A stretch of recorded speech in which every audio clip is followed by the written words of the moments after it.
एक और निर्गुण प्रीतम प्रीत लगाई के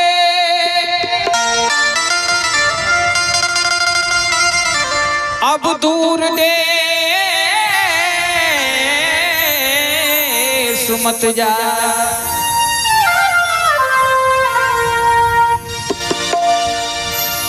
बसो हमारी नागरी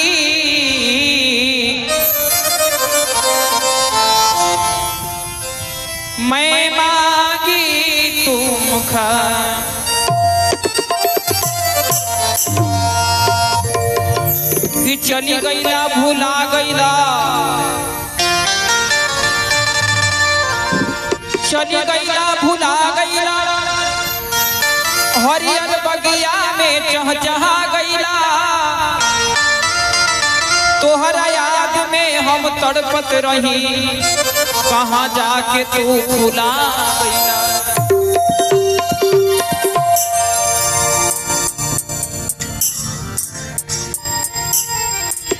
एगो पवन सिंह के निर्गुण गाइए। एक बाद हमारा बड़ा भैया प्रहलाद जी के नंबर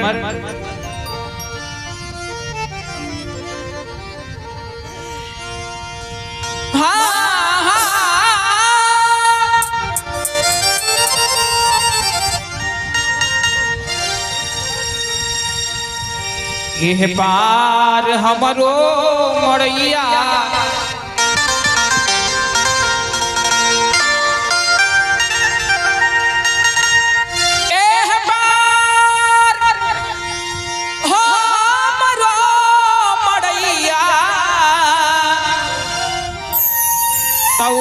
बार सैया बाड़ेरा बिरहन कहते हैं कैसे और बीचवा में देवरा कसैया गंगाधाम जी और बीचवा में देवरा कसैया पकड़ ले कलैया पकड़ ले कलैया पकड़ ले कलैया बाड़े बीचवा में देवरा कसैया पकड़ ले कलैया बाड़ेरा ए हमारी हमरो मड़ैया तो हमार सैया बाड़ेरा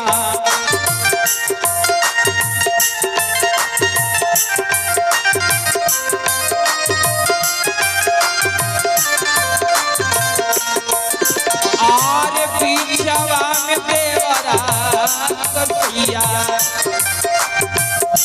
बीचवा में देवरा कसैया पकड़ ले कलैया बाड़ेरा बीचवा में देवरा कसैया पकड़ ले कलैया बाड़ेरा।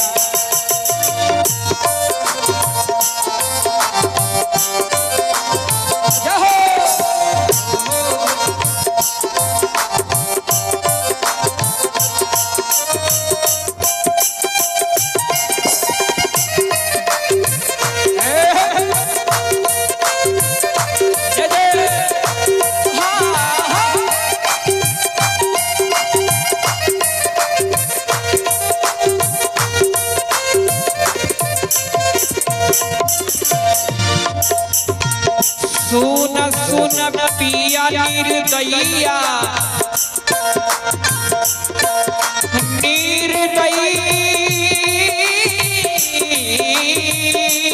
निर्दयिया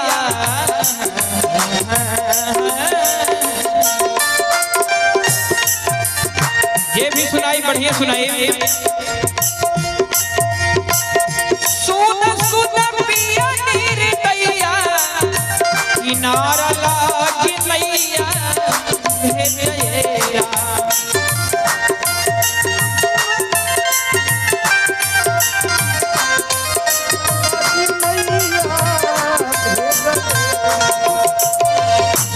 लेकिन एगो बात भैया गौर करेंगे पीछे वाले तोरा खातिर एगो बात कहूं। राजा पियो नहीं गांजा हो खराब हो जाएगा। राजा पियो नहीं गांजा हो खराब हो जाएगा। खराब हो जाएगा हो खराब हो जाएगा। जिंदगी के पाता वाला हो जाता है। राजा जी पियो नहीं गांजा हो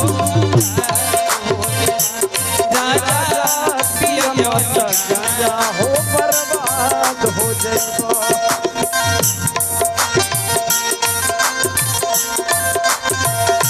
सुन सुन पिया निर्दयिया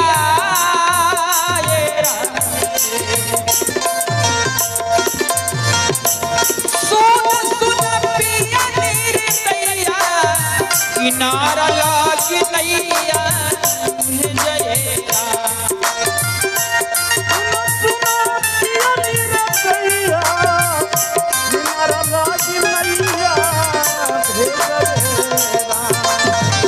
भैया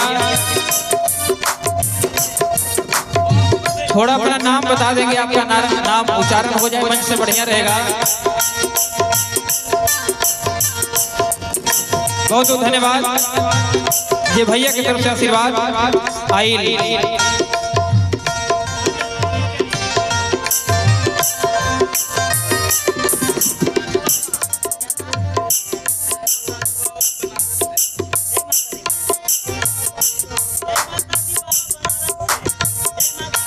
जय माता दी। बाबा बनारस से हैं, इनकी तरफ से सैकड़ों रुपए का आशीर्वाद आया है और माता का आशीर्वाद इन पर बना रहे, जीवन मंगलमय हो, हम लोग आपके लिए कामना करेंगे। और सुन सुन पिया निर्दयिया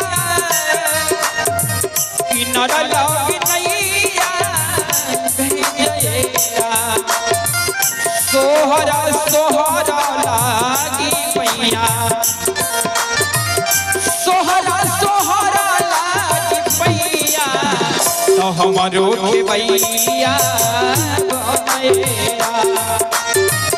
सोहरा सोहरा लागी पैया तो हमारो के भैया बनएरा।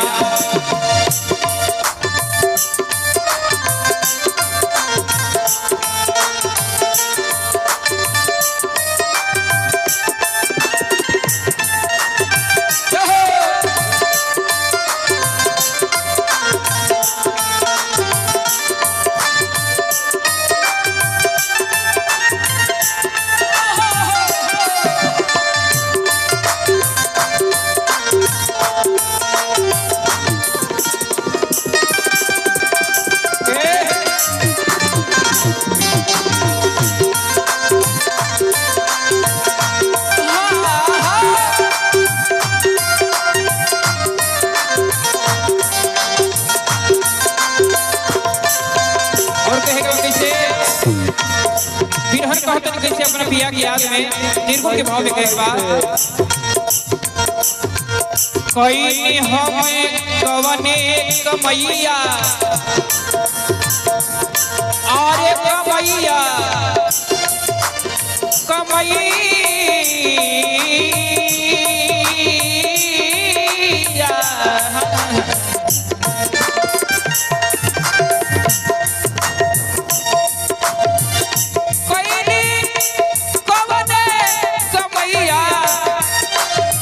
से बिगड़ल समैया मोरेरा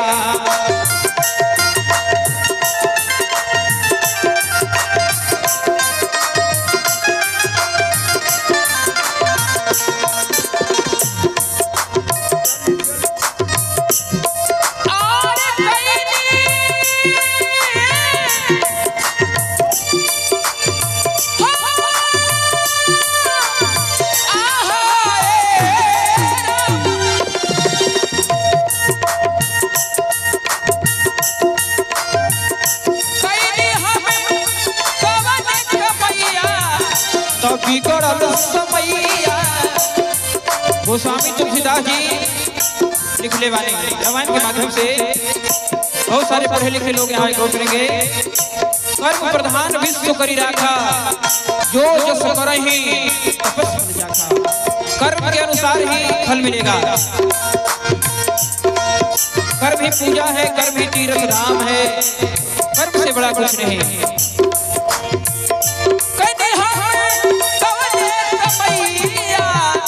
बिगड़ल समैया मोरेरा, अभी चल नहीं एको ताऊ पहिया, चल नहीं एको ताऊ पहिया, ई पलमा पलैया तुझे चल नहीं एको ताऊ पहिया। लेकिन एगो भरत शर्मा जी के भोजपुरी के लाइन लाएगा मनोरंजन खातिर। छोड़ा छोड़ा कलैया सैया भोरे हो गई, छोड़ा छोड़ा कलैया सैया भोरे हो गई। तनी ताकना अंगनवा अंजोर हो गई, तनी ताकना अंगनवा अंजोर हो गई। छोड़ा छोड़ा कलैया सैया भोरे हो गई। बोले पुकरू मुरुगा के स्वर हो गई, बोला पुकरू मुरुगा के स्वर हो गई। छोड़ा छोड़ा कलैया सैया भोरे हो गई, छोड़ा छोड़ा।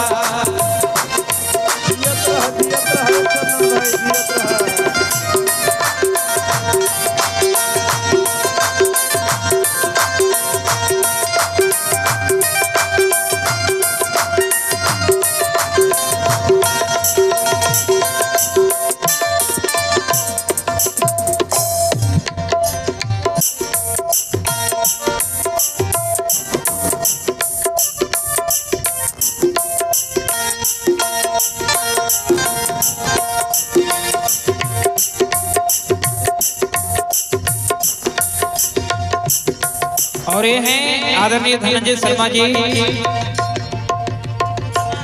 हाँ ये माता जी के, अच्छा धनंजय शर्मा जी के दामाद जी हैं, इनकी तरफ से बहुत बहुत पुरस्कार, सैकड़ों रुपए का आशीर्वाद आया है। धन्यवाद,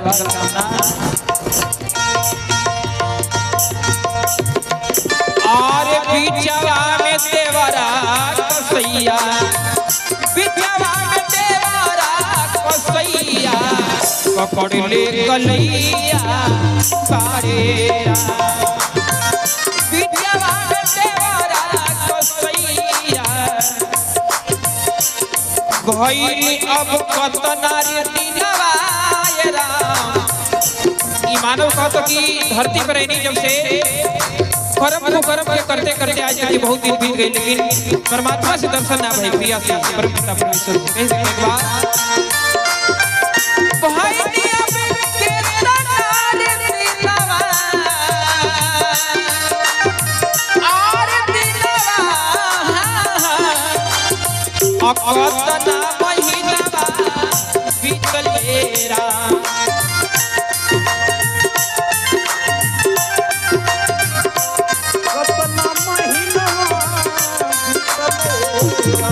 बाकी आइले नहीं मुँह देख भैया, उहे मुँह देख भैया भगवान ये दुनिया में भेजनी है। आइले नहीं मुँह देख भैया, उठ भैया आइले नहीं मुँह देख भैया।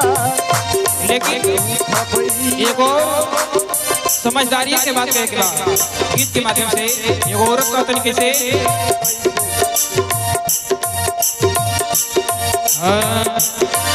ए राजा कहियो मूर्ख के मर जाई, और पियल ना छोड़वा का कुछ कर जाई। ए हो राजा कहियो मूर्ख के मर जाई,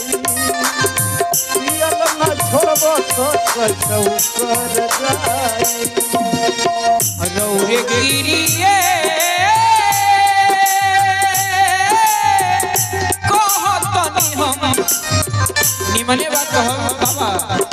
तोहारी गिरिए कहतनी हम ए हो राजा कहियो बाहुर खाई मर जाई और पियल ना छोड़वा त कुछ मर जाई ए हो राजा कहियो बाहुर खाई मर जाई और पियल ना छोड़वा त कुछ मर जाई।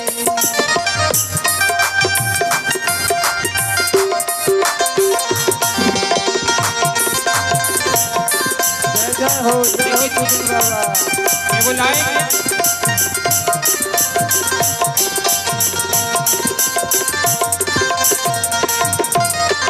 लेकिन एगो भोजपुरी की लाइन और कहो आखिरी में कैसे हमरी ओरिया ये सैया हमरी ओरिया हो हमरी ओरिया ये राजा हमरी ओरिया करवट फेरने बलमुआ हरी ओरिया करवट फेरने सजनावा हरी ओरिया आरे हमरी ओरिया ये सैया हमरी ओरिया हो हमरी ओरिया ये राजा हमरी ओरिया करवट फेरने सजनावा हमरी ओरिया करवट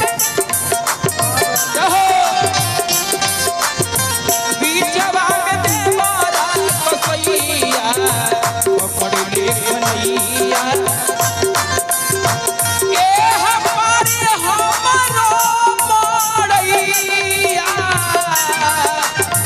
तो ओह पार सैया पारेरा और बीचवा में देवारा कसैया बीचवा में देवारा कसैया पकड़ ले कन्हैया पारेरा बीचवा में देवारा हेलो हाँ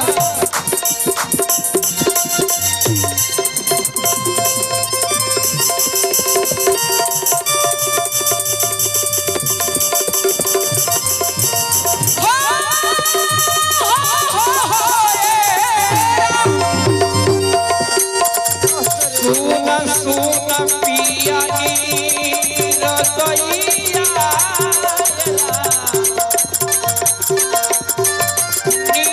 निर्गैया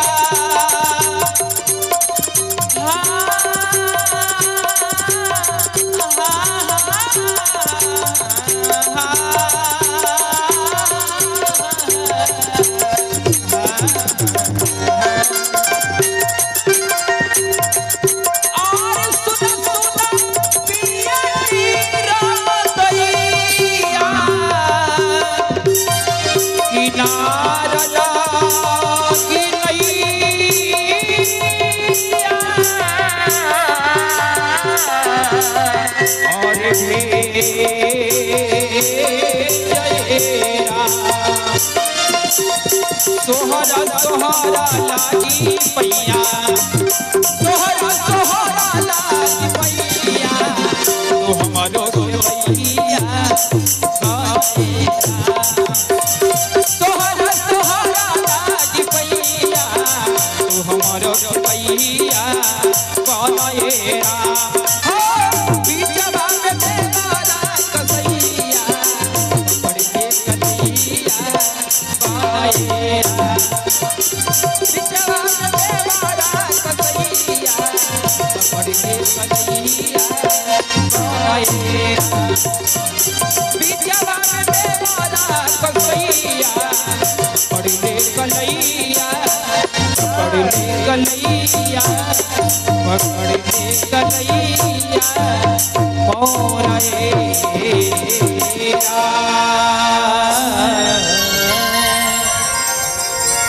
हमारे पहला भैया से हम कुछ सुनेंगे।